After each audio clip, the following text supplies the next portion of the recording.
नमस्कार विद्यार्थीगण। हम 16 पाठ पढ़ रहे थे दार्जिलिंग की यात्रा। इसी पाठ के अंतर्गत हमने पढ़ा था कि मौसम है वो परिवर्तित होता रहता है। कहीं पर गर्मियों के समय में तेज लू चलती हैं तो कहीं ऐसे स्थान होते हैं जहाँ पर बिना स्वेटर के रहना मुश्किल हो जाता है। कहने का तात्पर्य है कि कहीं गर्मी के समय में तेज़ लू चलती हैं, तेज़ गर्म हवाएं चलती हैं, तो वहीं कुछ स्थान ऐसे होते हैं जहाँ पर ठंड भी होती है और जहाँ सर्दी होती है वहाँ पर स्वेटर पहनना उचित हो जाता है। एक प्रसिद्ध पहाड़ी नगर हिल स्टेशन दार्जिलिंग है जो पश्चिम बंगाल में है। तो यहाँ पर भी ठंड पड़ती है। अब हमें दार्जिलिंग जाना हो तो कैसे जाएंगे? न्यू जलपाईगुड़ी से एक छोटी लाइन सिलीगुड़ी होकर दार्जिलिंग जाती है। अब सिलीगुड़ी से दार्जिलिंग की यात्रा है वो यदि हम रेल से करते हैं, रेलगाड़ी से करते हैं तो उसकी दूरी होती है 100 किलोमीटर। और ये जो रास्ता है ये रास्ता पहाड़ी रास्ता है और इसी रास्ते पर कुछ स्टेशन आते हैं। जो महत्वपूर्ण स्टेशन उनके नाम है रंगटंग, कुर्सियों और सोनादे। ये महत्वपूर्ण स्टेशन है। पहाड़ी इलाका होने के कारण यहाँ पर रेलगाड़ी है वो बहुत धीमी गति से चलती है। धीमी गति से चलती है तो ऐसे में चलती रेलगाड़ी में बच्चे चढ़ भी जाते हैं तो उतर भी जाते हैं। सिलीगुड़ी से दार्जिलिंग पहुँचने में 11-12 घंटे का समय लग ही जाता है। क्यों लगता है इतना समय? क्योंकि रास्ता पहाड़ी रास्ता है और जब पहाड़ी रास्ते पर जाते हैं तो इतना समय लग ही जाता है। अब बात आती है रेलगाड़ी की। तो रेलगाड़ी है ये पहली बार 1879 ईस्वी में चलना शुरू हुई थी। जो पहली रेलगाड़ी चली थी सिलीगुड़ी से दार्जिलिंग तो वह चली थी 1879 ईस्वी में। ये जो रेलगाड़ी चली थी इसमें जो इंजन लगा हुआ था वो भाप का इंजन था, यानी भाप के इंजन से ये रेलगाड़ी चली थी। और इसी रेलगाड़ी में जब ये दार्जिलिंग की ओर जाती थी उस समय इसमें 3 डिब्बे होते थे और जब ये वापस आती थी तो इसमें 4 डिब्बे होते थे। और एक डिब्बे में लगभग 14 यात्री बैठ सकते हैं। एक डिब्बे में कितने यात्री बैठ सकते हैं? केवल 14 यात्री बैठ ही सकते हैं।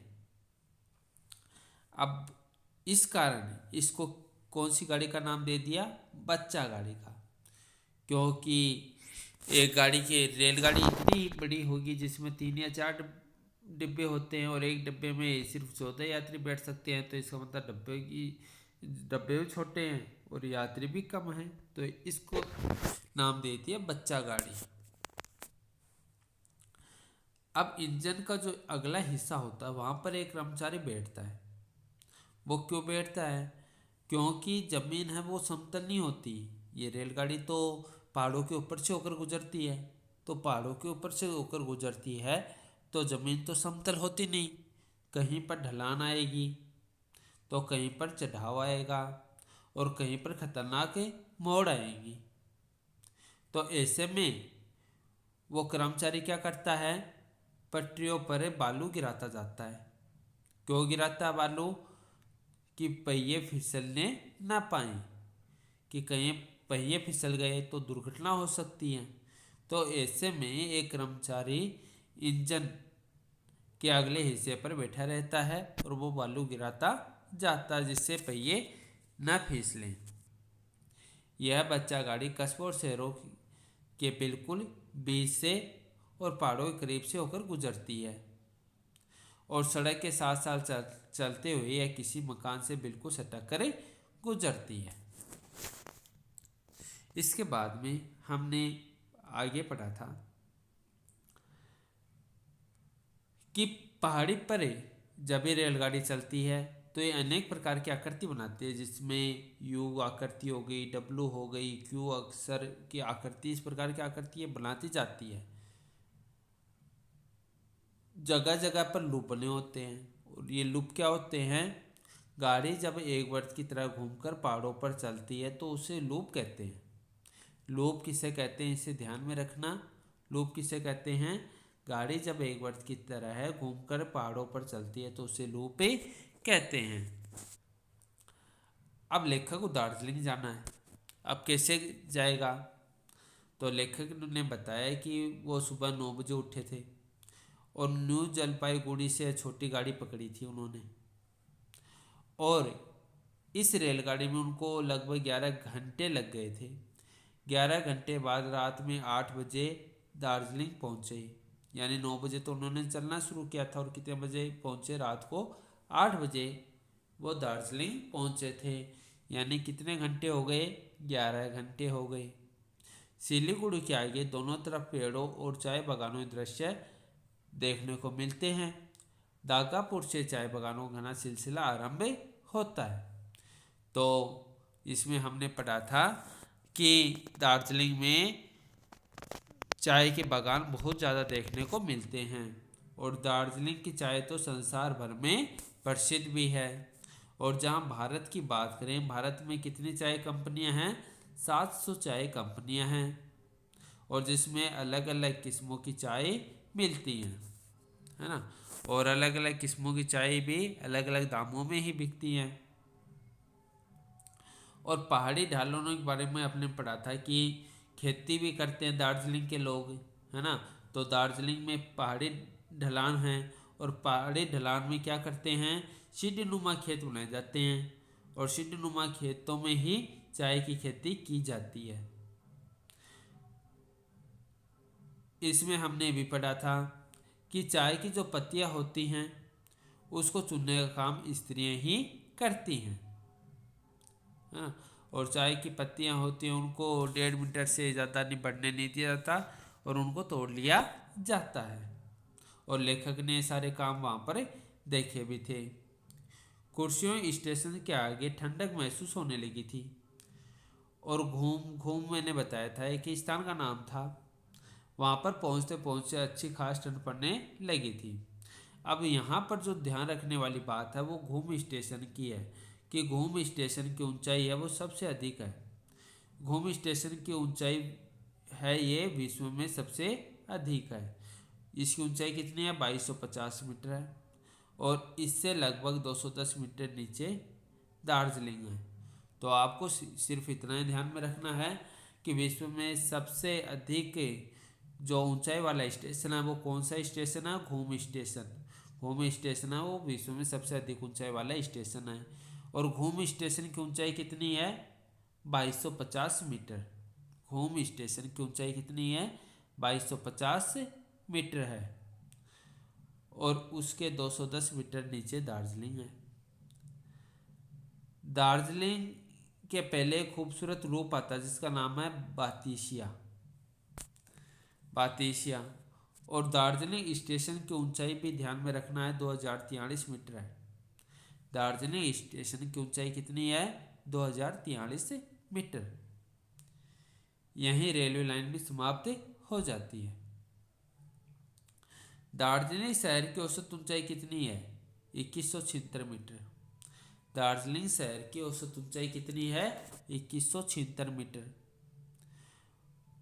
और इसी दार्जिलिंग के उत्तर में सिक्किम और पश्चिम में नेपाल है।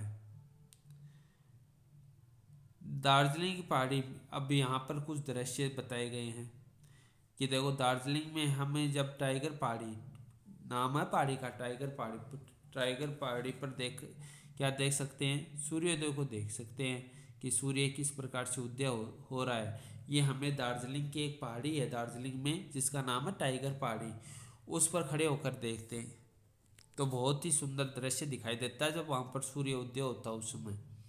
कंचनजंगा का दृश्य भी देखने को मिलता है। बच्चा रेलगाड़ी के बारे में तो आपने पढ़ाई है, बाकी आप उसको वहाँ पर देख भी सकते हो कि बच्चा रेलगाड़ी कितनी छोटी होती है। चाय बागान हैं, किस प्रकार से चाय का उत्पादन किया जाता है, चाय के बागान किस प्रकार के होते हैं वो भी यहाँ देखने को मिलते हैं। और पुरानी नगर पालिका हैं वो विशेष प्रसिद्ध है। यानी दार्जिलिंग में जब हम घूमेंगे तो हमें कौन कौन से दृश्य देखने को मिलेंगे। जब हम टाइगर पहाड़ी पर जाएंगे तो वहाँ पर हम सूर्योदय को देख सकते हैं कि सूर्य किस प्रकार से उदय होता है और कैसा लगता है। कंचनजंगा का दृश्य भी हम देख सकते हैं। बच्चा रेलगाड़ी जो छोटी रेलगाड़ी है जिसमें कि मात्र 3 या 4 डिब्बे होते हैं और एक डिब्बे में मात्र 14 व्यक्ति बैठ सकते हैं, तो वो रेलगाड़ी भी हम अपने को कब देखने को मिलेगी, जब हम दार्जिलिंग जाएंगे। चाय बागान भी वहाँ पर देखने को मिलेंगे और पुरानी जो नगर पालिका है वो भी देखने के लिए प्रसिद्ध है। टाइगर पहाड़ी की ऊंचाई कितनी है? 2770 मीटर है। टाइगर पहाड़ी की ऊंचाई है वो 2770 मीटर है। और यह कितनी दूरी पर है? दार्जिलिंग से 14 किलोमीटर की दूरी पर है। टाइगर पहाड़ी है ना, ये दार्जिलिंग से 14 किलोमीटर की दूरी पर स्थित है। यहाँ जाने के लिए घूम आना पड़ता है। घूम रेलवे स्टेशन है ना, जो विश्व का सबसे ऊंचा रेलवे स्टेशन है, हाँ, जिसकी ऊंचाई कितनी है? 2250 मीटर ऊंची है। और घूम से इसकी दूरी है वो 6 किलोमीटर है, जिसमें 1.5 किलोमीटर का चढ़ाव बहुत कठिन एवं थका देने वाला है।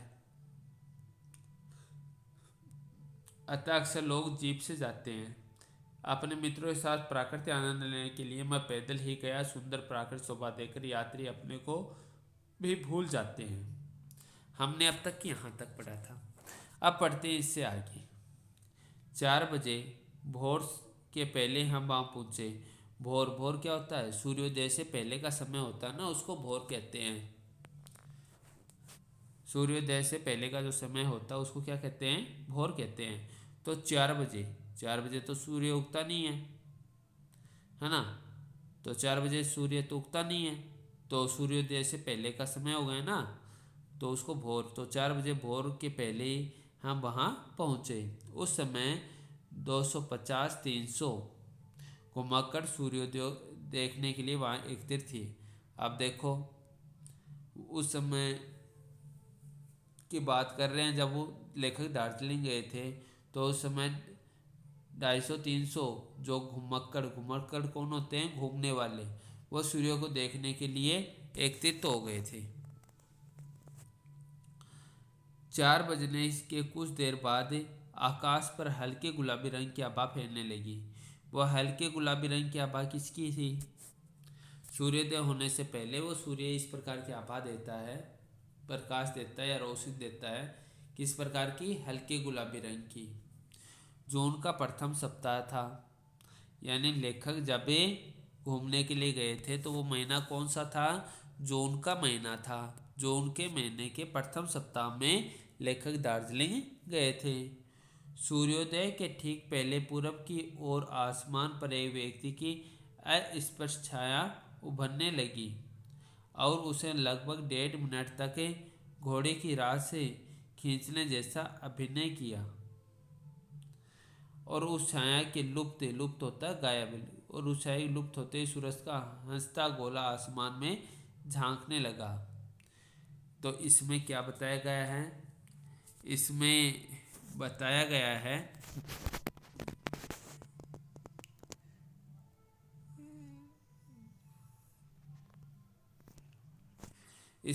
गया है कि सूर्योदय का दृश्य है, लेखक यहाँ पर देख रहा है। उस सूर्योदय के दृश्य में 250-350 घुमक्कड़ लोग हैं वो सूर्योदय देखने के लिए आए थे। और उस समय आकाश है वो उस पर हल्के गुलाबी रंग की आभा फैलने लगी थी। जून का प्रथम सप्ताह था जब लेखक यहाँ पर घूमने के लिए आए थे। सूर्योदय के ठीक पहले पूर्व की आसमान पर एक व्यक्ति की अस्पष्ट छाया भी देखने को मिली थी और लगभग 1.5 मिनट तक घोड़े की राह खींचने जैसा अभिनय भी किया गया था। उस छाया के लुप्त होते ही सूरज का हंसता गोला आसमान में झांकने लगा।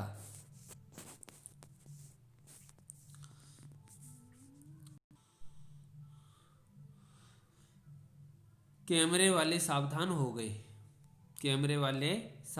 गए। इस व्यक्ति की छाया के बारे में कहा जाता है कि यह सूर्य का सारथी अरुण है, सारथी कौन होता है? जो घोड़े की लगाम खींचने वाला होता है। जैसे हम महाभारत की बात करें तो अर्जुन के सारथी कौन बने थे?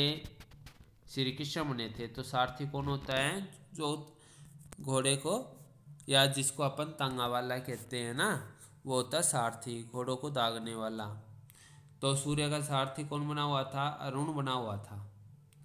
कि छाया किसकी दिखाई दे रही थी? वो इसमें बताया ना, एक व्यक्ति के अस्पष्ट छाया उभरने लगी थी। वो अस्पष्ट छाया किसकी थी? अरुण की थी, है ना। सूर्य भी देवता हैं और अरुण भी क्या हैं? देवता हैं। तो ऐसा बताया जाता है कि वो जो जिस व्यक्ति की अस्पष्ट छाया देखने को मिलती है वो अरुण देवता ही हैं। जबकि कुछ लोगों के अनुसार किसी पर्वत शिखर की छाया पड़ने से ऐसा होता है। कुछ लोग ऐसे भी कहते हैं कि जब सूर्य उदय होता है, जब उसका गुलाबी रंग छाता है, तो उस समय उसकी लालिमा किसी पर्वत शिखर से टकराती है और फिर उस पर्वत शिखर की जो छाया है ना, छाया पड़ती है, तो ऐसा लगता है कोई आदमी या कोई व्यक्ति खड़ा है। जो भी हो, टाइगर पहाड़ी से सूर्योदय देखना हर एक के लिए कभी न भूलने वाला दृश्य है। कंचनजंगा की चोटियों सोने जैसी चमक रही थी। सूर्योदय के समय कंचनजंगा शिखर बिल्कुल पीला लगता है। यह शिखर भारत में सबसे ऊंचा पर्वत शिखर है, क्योंकि इसकी ऊंचाई है ना वो 8,598 मीटर है। दोपहर में यह दूध की तरह सफ़ेद दिखता है। तो इसमें क्या बताया गया है? इसमें बताया गया है कि कैमरे वाले सावधान हो गए। क्यों गए? क्योंकि वो जो व्यक्ति की छाया दिखाई दे रही थी ना, तो वो यही देखना चाहते थे कि वास्तव में किसी व्यक्ति की छाया है क्या, या फिर किसी पर्वत की छाया आ रही है। वास्तव में लग तो ऐसे रहा है कि किसी व्यक्ति की छाया हो। तो उस व्यक्ति के छाया के बारे में क्या कहा जाता है कि यह सूर्य का साथी अरुण है। सूर्य का सारथी है अरुण है। तो उस छाया के बारे में कहा जाता है। जबकि कुछ लोग कहते हैं कि किसी पर्वत शिखर की छाया पड़ने से ऐसा लगता है कि ये कोई व्यक्ति खड़ा है। लेकिन वास्तविकता क्या है, अभी तक कोई जान नहीं पाया। जो भी हो मतलब वास्तविकता कोई जान नहीं पाया। टाइगर पहाड़ी से सूर्योदय देखना हर एक के लिए कभी न भूलने वाला दृश्य है। यानी टाइगर पहाड़ी पर ही सूर्योदय देख रहे हैं, वो दृश्य बहुत ही अच्छा लग रहा है ना। किस प्रकार से सूर्य उदय होने से पहले कि किस प्रकार की अपनी गुलाबी रंग की फैलाता है और कैसा वो सुंदर लगता है। कंचनजंगा की चोटियां सोने की तरह चमक रही थी। सूर्योदय के समय कंचनजंगा शिखर बिल्कुल पीला लगता है। सूर्योदय का जो होता है ना, उस समय कंचनजंगा शिखर है वो बिल्कुल पीला लगता है। और यह शिखर भारत में सबसे ऊंचा पर्वत शिखर है। सबसे ऊंचा क्यों है? क्योंकि इसकी ऊंचाई है 8,598 मीटर है। और दोपहर में यही कंचनजंगा शिखर किसकी तरह लगता है? दूध की तरह सफ़ेद लगता है। देखो, सूर्योदय के समय तो कंचनजंगा शिखर है वो पीला लगता है, और दोपहर में यही दूध की तरह सफ़ेद दिखाई देने लगता है। दार्जिलिंग में हिमालय पर्वतारोहण शिक्षण संस्थान एवं संग्रहालय दर्शनीय है।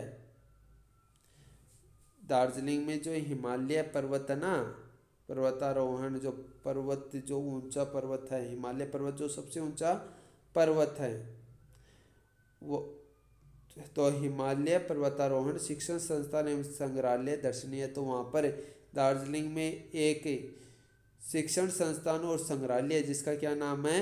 हिमालय पर्वतारोहण शिक्षण संस्थान। इसकी स्थापना तेंजिंग नोर्गे एवं एडमंड हिलेरी के एवरेस्ट शिखर पर पहली बार चढ़ने के सम्मान में की गई थी। अब ये जो हिमालय पर्वतारोहण शिक्षण संस्थान की स्थापना एवं संग्रहालय, इसकी स्थापना कब की गई थी? तेंजिंग नोर्गे व्यक्ति थे जिन्होंने एवरेस्ट शिखर पर चढ़ाई की थी। दूसरे व्यक्ति थे एडमंड हिलेरी। दूसरे कौन से व्यक्ति थे? Edmund Hillary. कि एक व्यक्ति तो थे तेंजिंग नोर्गे और दूसरे व्यक्ति थे एडमंड हिलेरी। इन दोनों ने ही एवरेस्ट शिखर पर पहली बार चढ़ गए थे और पहली बार चढ़ने के कारण इनको सम्मान दिया गया था और उनके सम्मान में हिमालय पर्वतारोहण शिक्षण संस्थान एवं संग्रहालय की स्थापना की गई थी। वे दोनों 29 मई 1953 को दिन के 11:30 बजे संसार की सबसे ऊंची चोटी एवरेस्ट, जिसकी ऊंचाई 8,848 मीटर पर चढ़ने में सफल हुए थे। तेंजिंग नोर्गे और एडमंड हिलेरी ने कौन सी चोटी या कौन से शिखर को पार किया था? तो उन्होंने जो माउंट एवरेस्ट की चोटी है ना, माउंट एवरेस्ट जिसकी ऊंचाई कितनी 8,848 मीटर है, उसकी चढ़ाई की थी, उसको चढ़ने में सफल हुए थे। कब? 29 मई 1953 को 11:30 बजे। कब की थी उन्होंने चढ़ाई पूरी? 29 मई 1953 को 11:30 बजे उन्होंने उस पर चढ़ाई पूरी कर ली थी। इस संग्रहालय में उन दोनों के द्वारा प्रयुक्त सभी कपड़े, यंत्र एवं अन्य सामग्रियां रखी गई हैं। एवरेस्ट से लाए गए पत्थर के टुकड़े भी वहां रखे हैं। पर्वतारोहण संबंधी अन्य जानकारी चित्रों के माध्यम से दी गई है। पर्वतारोहण संस्था के ठीक बगल में लगभग 50 सीटों वाला सिनेमा घर है। तो इसमें क्या बताया गया है? इसमें आपको ये ध्यान में रखना है कि सबसे पहले माउंट एवरेस्ट की चोटी पर चढ़ाई किसने की थी? तो आपको इन दोनों व्यक्तियों के नाम याद रखने हैं, तेंजिंग नोर्गे और एडमंड हिलेरी। इन दोनों के नाम आपको याद रखने हैं। इन्होंने माउंट एवरेस्ट की चोटी पर चढ़ाई कब की थी? 29 मई 1953 को। कब? 11:30 बजे। कब पूरी कर ली थी? 11:30 बजे। माउंट एवरेस्ट की ऊंचाई कितनी है? माउंट एवरेस्ट की ऊंचाई है 8,848 मीटर। अब संग्रहालय में क्या रखा गया है? संग्रहालय में उन दोनों के द्वारा प्रयुक्त सभी कपड़े, यंत्र व अन्य सामग्रियां रखी गई हैं। संग्रहालय में क्या रखा गया है? उन दोनों के द्वारा जो एडमंड हिलेरी और तेंजिंग नोर्गे ने जो कपड़े पहने थे, जो उनके पास यंत्र थे और जो उनके पास अन्य सामग्री थी, उन सभी चीज़ों को इस संग्रहालय में रखा गया है।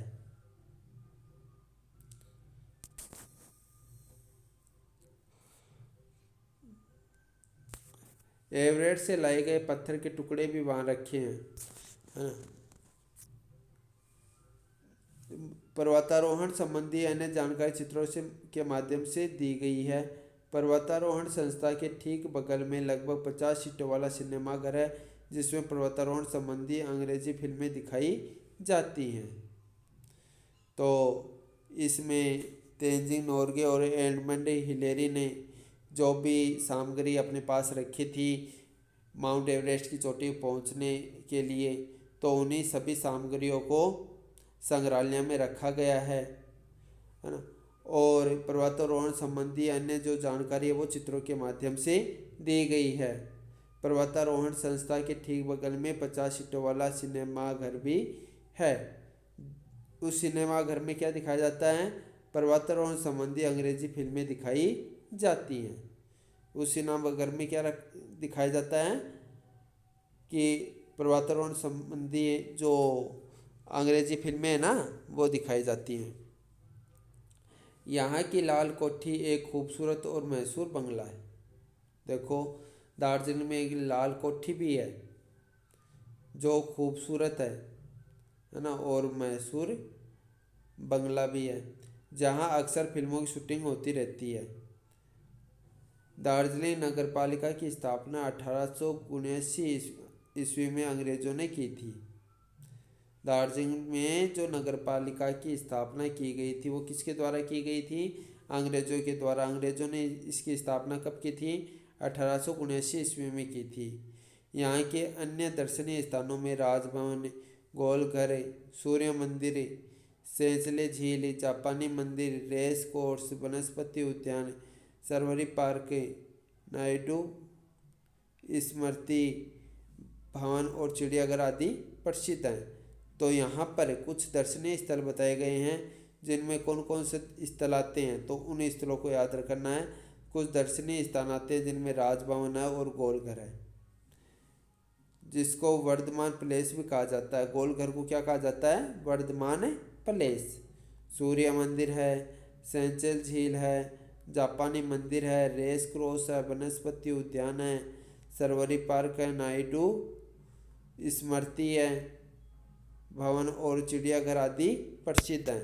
तो आपको इन सबको याद रखना है कि दार्जिलिंग में जो दर्शनीय स्थान हैं उनके नाम बताइए।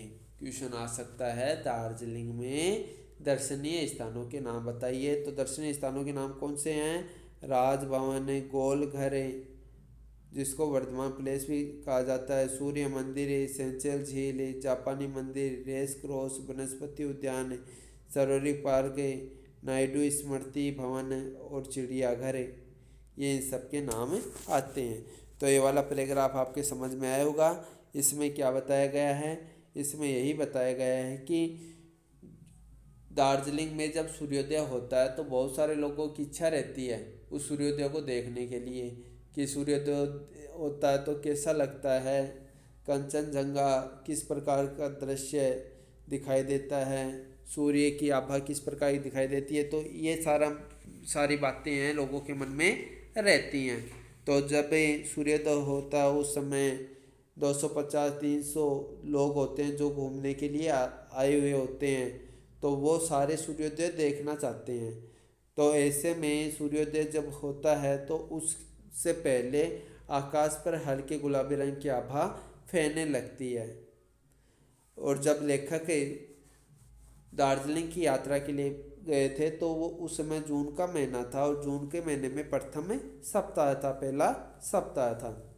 अब उस समय जब सूर्योदय होता है और जो गुलाबी रंग की आभा जो पड़ती है तो उस समय ऐसा लगता है कि पूरब की ओर आसमान पर एक व्यक्ति की अस्पष्ट छाया उभरने लगती है कि कोई व्यक्ति है वहाँ पर।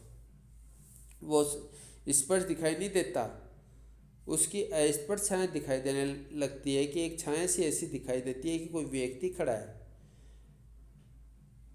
और वह व्यक्ति किस प्रकार का लग रहा है? ऐसा लगता है कि 1.5 मिनट तक घोड़े की राश खींचने जैसा अभिनय कर रहा हो। यानी घोड़े की राश खींचते हैं ना, सारथी होता है वो घोड़े की राश खींचता है, तो वैसा ही लगता है वो व्यक्ति। और उस छाया के लुप्त होता है गायब हो जाना, लुप्त होते ही सूरज का हंसता गोला आसमान में झांकने लगता है, यानी फिर सूर्योदय हो जाता है। सूर्योदय जब होने वाला होता है, जब उसकी आभा पड़ती है, उस समय ऐसा लगता है कि कोई व्यक्ति की छाया भी उसके साथ में आ रही है। लेकिन जब सूर्योदय हो जाता है उसके बाद में कुछ भी दिखाई नहीं देता। तो इस बात को लेकर अलग अलग लोगों में अलग अलग प्रकार के मत हैं। कुछ लोग तो कहते हैं कि ये तो सूर्य का सारथी अरुण है, जबकि कुछ लोग क्या कहते हैं कि किसी पर्वत शिखर की छाया पड़ने के कारण ऐसा लगता है कि कोई व्यक्ति खड़ा है। लेकिन वास्तव में बात क्या है कोई भी नहीं जानता। लेकिन इतना ज़रूर है कि टाइगर पहाड़ी से जब सूर्योदय देखते हैं ना तो उसका दृश्य बहुत अच्छा लगता है, और ऐसा दृश्य है जिसको देखने के बाद में कोई भूल भी नहीं सकता। और कंचनजंगा की बात करें तो कंचनजंगा की चोटियाँ जब सूर्य प्रकाश उस पर पड़ता है तो वो चोटियाँ भी सोने की तरह चमकने लगती हैं, कि सोना चमकता है ना उसकी तरह है। जब भी सूर्य का प्रकाश भी कंचनजंगा की चोटियों पर पड़ता है तो वो भी चमकने लगती हैं। और किस प्रकार से चमकती हैं? जब सूर्योदय के समय सूर्योदय का जो प्रकाश होता है वो कंचनजंगा शिखर पर पड़ता है तो कंचनजंगा रंग कैसा लगता है?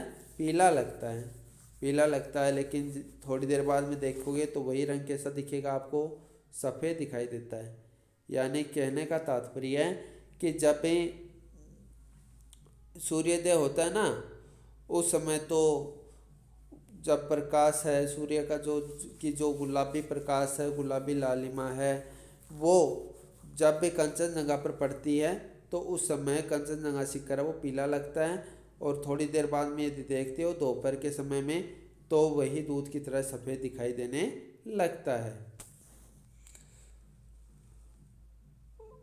और भारत में सबसे ऊंचा पर्वत शिखर है जिसकी ऊंचाई कितनी है, 8,598 मीटर है। कौन सा शिखर है, कंचनजंगा शिखर है। कंचनजंगा शिखर है उसकी ऊंचाई 8,598 मीटर है। अब बात करते हैं हिमालय पर्वतारोहण शिक्षण संस्थान एवं संग्रहालय की। तो इसकी स्थापना की बात आती है तो इसकी स्थापना है ना, दो महत्वपूर्ण व्यक्ति जिन्होंने माउंट एवरेस्ट की चढ़ाई की थी, उन दोनों व्यक्ति के नाम पर ही हिमालय पर्वतारोहण शिक्षण संस्थान और संग्रहालय की स्थापना की गई थी। क्या नाम थे उन व्यक्तियों के, एक का नाम था तेंजिंग नोर्गे और दूसरे का नाम था एडमंड हिलेरी। इन दोनों के नाम पर ही एवरेस्ट शिखर, इन्हीं दोनों के नाम पर ही हिमालय पर्वतारोहण शिक्षण संस्थान एवं संग्रहालय की स्थापना की गई थी। इन्होंने माउंट एवरेस्ट की चोटी पर फतह कब हासिल की थी, 29 मई 1953 को, है ना। माउंट एवरेस्ट की चोटी पर ये 29 मई 1953 को पहुंच गए थे। कब, 11:30 बजे। कब पहुंचे थे, 11:30 बजे पहुंच गए थे। और माउंट एवरेस्ट की चोटी की ऊंचाई कितनी है, 8,848 मीटर है। कितनी है, 8,848 मीटर ऊंची है। अब संग्रहालय में क्या रखा हुआ है, बात तो यही है। संग्रहालय की स्थापना तो कर दी, लेकिन संग्रहालय में क्या रखा हुआ है, तो संग्रहालय में तेंजिंग नोर्गे और एडमंड जो गए थे वो अपने साथ में कुछ साधन जो सामग्रियां लेकर गए थे, तो उनको उससे संग्रहालय में रखा गया है, जिनमें जो उनके द्वारा प्रयुक्त किए गए जो कपड़े थे वो रखे गए हैं। वो कौन कौन से यंत्र लेकर गए थे वो यंत्र रखे गए हैं, और अन्य सामग्रियां भी रखी गई हैं। और एवरेस्ट से जो पत्थर के टुकड़े लाए गए थे वो भी वहाँ पर रखे गए हैं।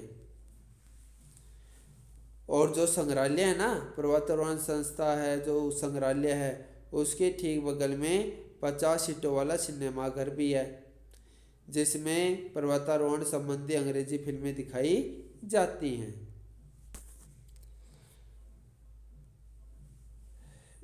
अब बात आती है दार्जिलिंग की। तो दार्जिलिंग में लाल कोठी एक खूबसूरत और मशहूर बंगला है जहाँ अक्सर फिल्मों की शूटिंग होती रहती है।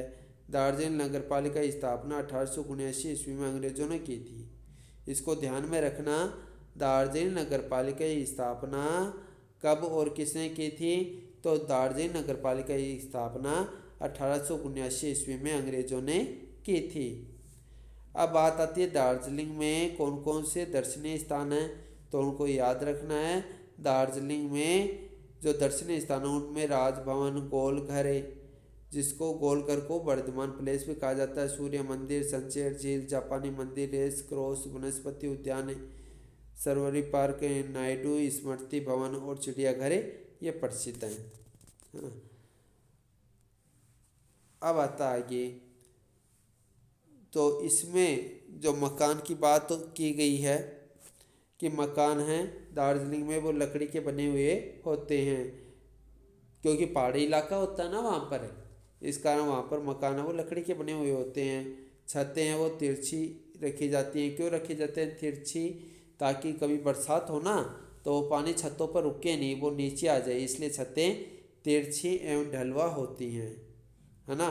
कि बरसात होती है तो पानी ऊपर रह जाएगा तो क्या मकान गिरने का डर रहता है, तो इस कारण छतें हैं वो तिरछी और ढलवा होती हैं।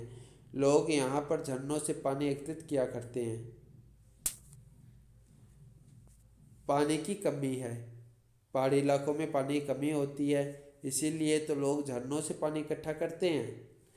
इसी कारण सार्वजनिक नल कम दिखाई देते हैं। सार्वजनिक का अर्थ क्या होता है, जो सबके लिए होते हैं, है ना। सार्वजनिक नल कम दिखाई देते हैं कि नल तो कम होते हैं, सबके लिए नल तो होंगे नहीं, क्योंकि पानी कमी होगी। पानी कमी होगी तो लोग अपने तक ही पूर्ति रखने वाला पानी रखेंगे, है ना। सार्वजनिक यानी औरों के लिए पानी की कोई बंदोबस्त नहीं है। पानी इतना ठंडा होता है कि एक गिलास से अधिक पिया नहीं जा सकता। ठंड होती है तो जहाँ सर्दी पड़ती है तो पानी तो ठंडा होना ही है। प्रत्येक घर में झबरा जाति के कुत्ते पाए जाते हैं। एक कुत्ते की नस्ल होती है, क्या नाम बताया कुत्ते की नस्ल का? झबरा। झबरा नस्ल का कुत्ता होता है, झबरा जाति का कुत्ता होता है, वो प्रत्येक घर में मिलता है। यहाँ के निवासी गर्मी के डर से नीचे आना पसंद नहीं करते। मुख्य भाषा नेपाली और बंगला है। दार्जिलिंग की मुख्य भाषा कौन सी है? तो ध्यान में रखना है, दार्जिलिंग की मुख्य भाषा नेपाली और बंगला है। यहाँ के अधिकतर दुकानदार पूर्वी उत्तर प्रदेश और बिहार के रहने वाले हैं। घूम में एक बलिया निवासी ने यह जानकर कि हम उत्तर प्रदेश से आए हैं जलपान करवाया और कई बार अनुरोध होता निवेदन, अनुरोध करने पर भी यह कहकर पैसा नहीं लिया कि हम लोग बार बार नहीं मिलेंगे। यानी इसमें क्या बताया गया है? इसमें बताया गया है कि दार्जिलिंग में जो लोग रहते हैं ना, घरों में रहते हैं, तो जो मकान बनाते हैं, जो घर बनाते हैं, वो लकड़ी के बने हुए होते हैं और उनकी जो छतें होती हैं ना, वो तिरछी और ढलवा होती हैं, क्योंकि बरसात होती है और बरसात का पानी छतों पर न रुके, इसके लिए उन छतों को तिरछी और ढलवा कर दिया जाता है ना। और दार्जिलिंग में पानी की कमी है। पानी कमी के कारण सार्वजनिक नल हैं वो कहीं दिखाई ही नहीं देते, यानी सार्वजनिक नल बहुत कम मात्रा में है। और दार्जिलिंग में ठंड तो पड़ती है, इस कारण से पानी है वो ठंडा ही रहता है। और वो पानी इतना ठंडा है कि एक गिलास से अधिक तो पिया ही नहीं जा सकता। सभी लोग वहाँ पर कुत्ते पालते हैं, लेकिन वहाँ पर जो दार्जिलिंग में जिस नस्ल का कुत्ता सबसे ज़्यादा देखने को मिलता है वो है झबरा जाति का कुत्ता। झबरा जाति का कुत्ता है वो सबसे ज़्यादा वहाँ पर देखने को मिलता है। और यहाँ के निवासी हैं ना, वो गर्मी के डर से तो नीचे यानी पहाड़ी भागों से तो नीचे आना पसंद नहीं करते। दार्जिलिंग की जो मुख्य भाषा वो कौन सी है? नेपाली और बंगला है। दार्जिलिंग की मुख्य भाषा नेपाली और बंगला है। यहाँ के अधिकतर दुकानदार है ना, वो बिहार और उत्तर प्रदेश के रहने वाले हैं। और जब लेखक घूमने के लिए गए थे, दार्जिलिंग घूमने के लिए गए थे, तो वहाँ पर एक स्थान आया था ना घूम, तो घूम में एक बलिया निवासी ने यह जानकर कि हम उत्तर प्रदेश से हैं, हम कौन हैं, यहाँ पर हम किसके लिए आया है? लेखक के लिए आया है कि लेखक उत्तर प्रदेश से आए हैं, तो उनके लिए जलपान कराया और कई बार जो अनुरोध करने पर पैसा भी नहीं लिया। पैसा क्या कहकर नहीं लिया? कि हम लोग बार बार तो नहीं मिलेंगे। हाँ, तो ये हो गया आपका पाठ। इस वीडियो को ध्यानपूर्वक देखना और समझना है। धन्यवाद।